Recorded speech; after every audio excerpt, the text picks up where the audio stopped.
Hey, folks, well, the Leafs, they got Ryan O'Reilly, and I think we can safely say the era has begun. Leafs had a nice little win down there in beautiful Buffalo. OZone was also in the house. Listen, folks, we're going to break it all down for you right here on the OZone. You're in the offensive zone, your place for Leafs hockey.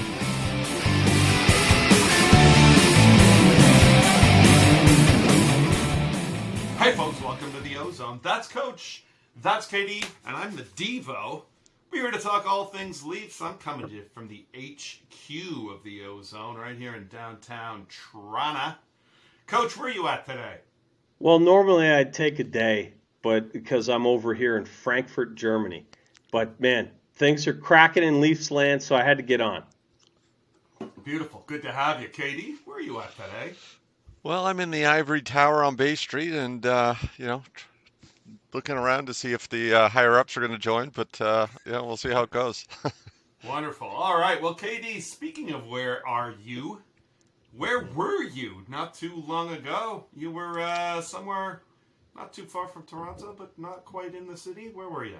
Down to Buffalo. We went with a few friends. We caught the Sabres Leafs game. It was quite an affair. Even with our group, you'll take a look. We were 50-50, half Leafs, half Sabres, and that was pretty much like it was in the rink. It was pretty electric, lots of fun. If you ever get a chance to go see a Leafs Sabres game in Buffalo because it's 50-50 and lots of people having fun before. Not as many Sabres fans after, but certainly a lot of Leaf fans celebrating. So it was a good time. Down here with my buddies Pete. There, unfortunately, and he and Al were cheering for the wrong team, but Danny and I here we were big Leaf fans, and we were bringing the bravado, and it was a great night. Had by all lots of wings. Had wings at 4 different spots. All of them were great. Not feeling so good today. A couple bevies too, and it was good times.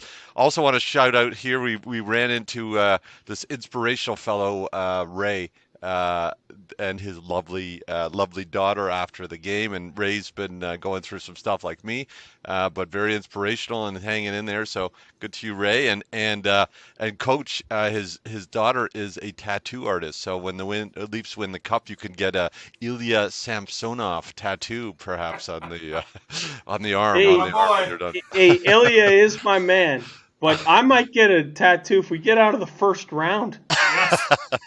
You're my man, Ilya. Indeed. Listen. Hey, what happened to your buddy Al? Did he lose a bet? He's a Sabres fan. Come on, Yeah. Al, get on board.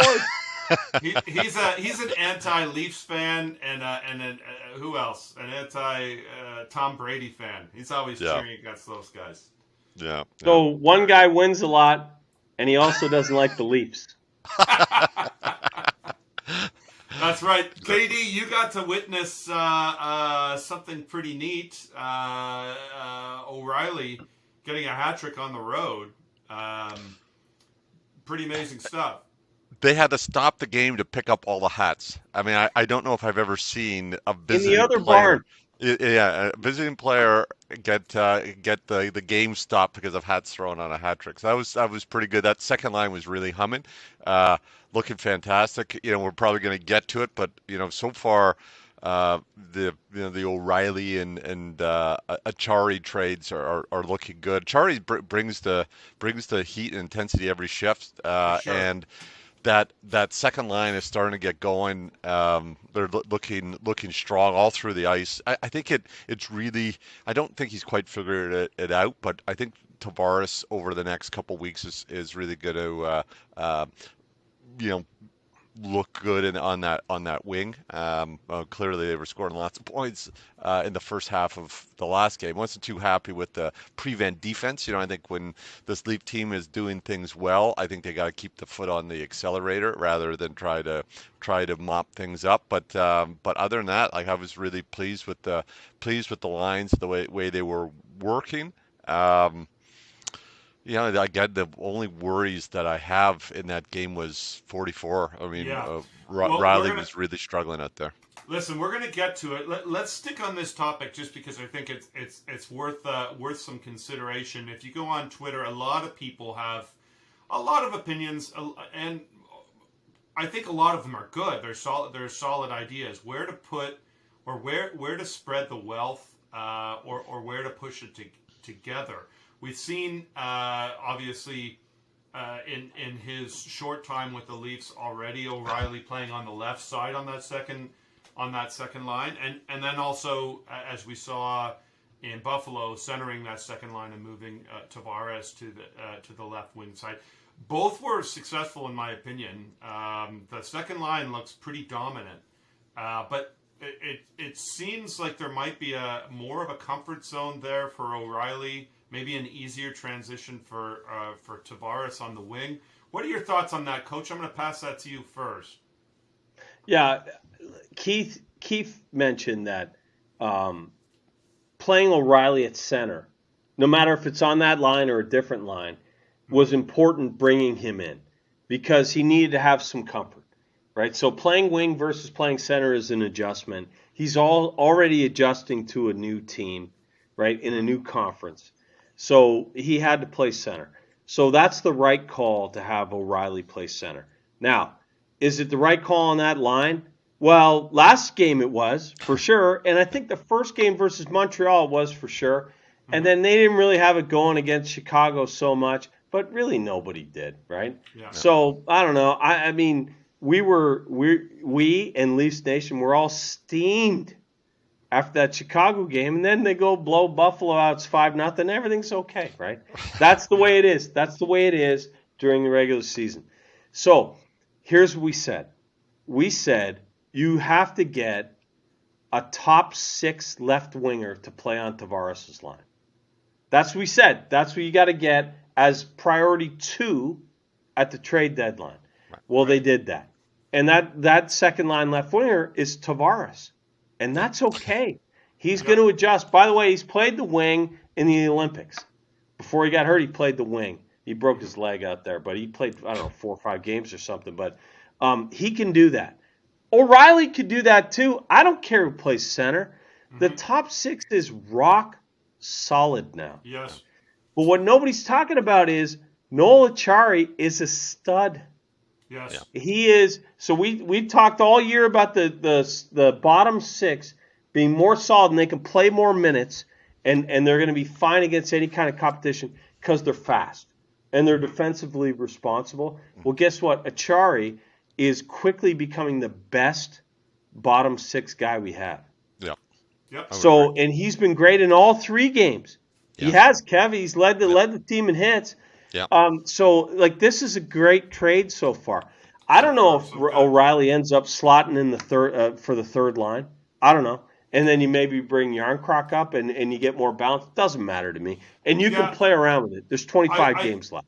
So I would think that depends on how a game is going. I respect anyone who thinks that that's the way to do it, but I will bring this up. If you look statistically at how that Tampa series rolled out, there weren't a lot of goals where we had hoped there'd be a little bit more goals, more firepower. There was a one game at home for Toronto where we blew them out. KD, you and I were at that game. The Leafs did also get blown out in Tampa. Yeah. And Nick and I, Carbuzzi, Nick and I were at that game too. It was ugly. It went back and forth for the first 2 games.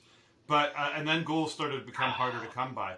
But if there was one thing at the end of that series, if we go back on it, the second line kind of got caved in. And so Tampa's not going to cave in that second line. It's not going to happen.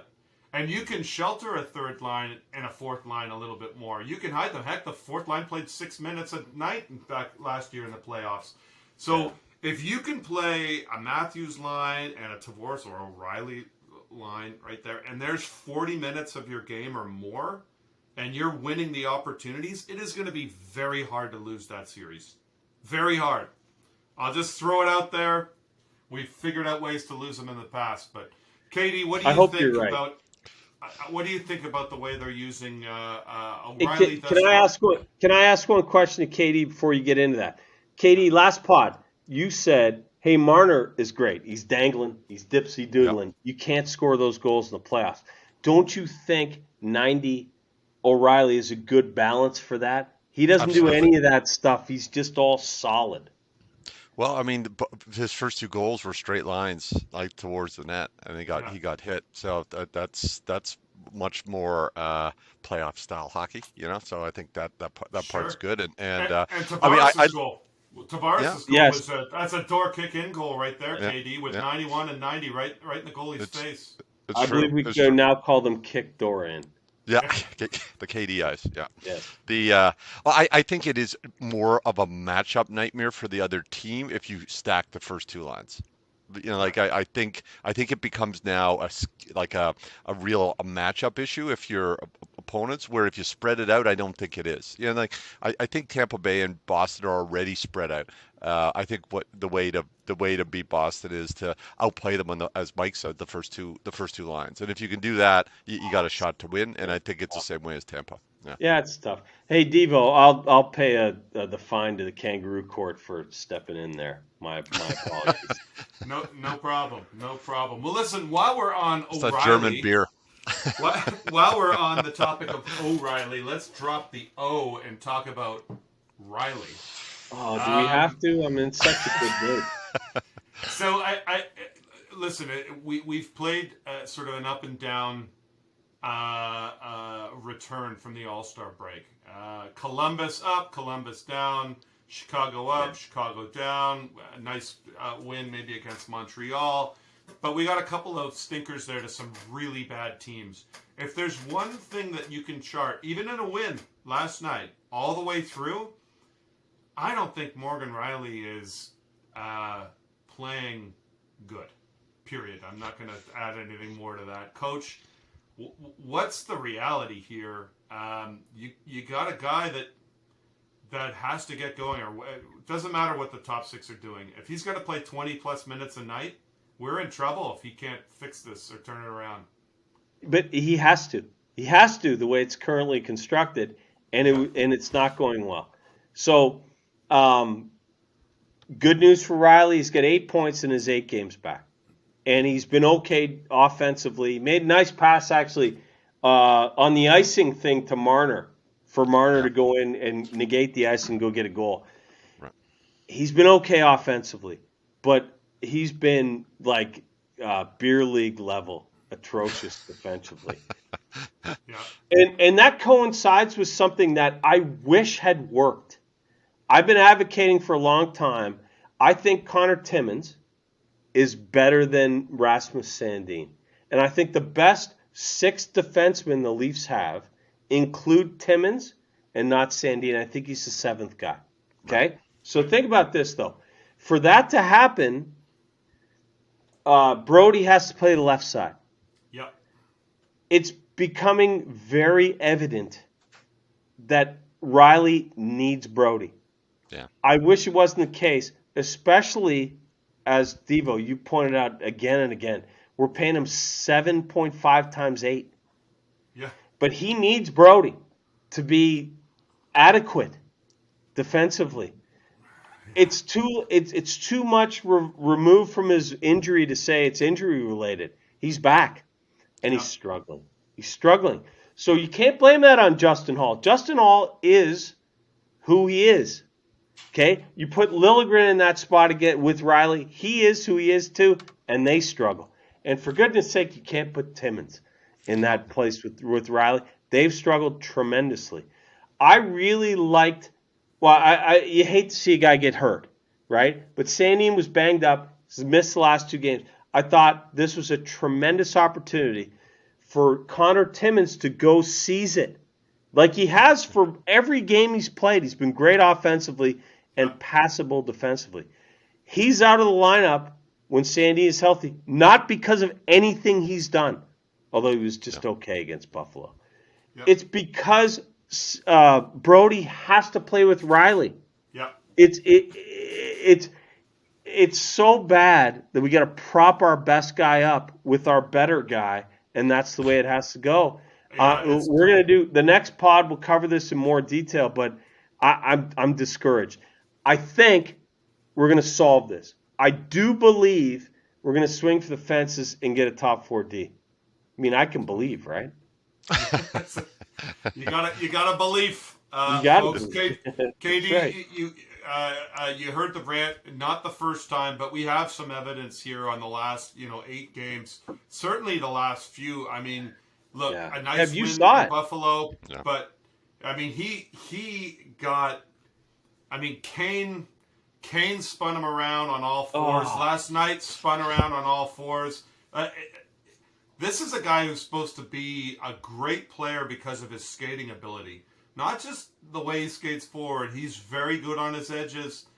I mean, look, his girlfriend's a top figure skater. The guy should be able to skate, for God's sakes.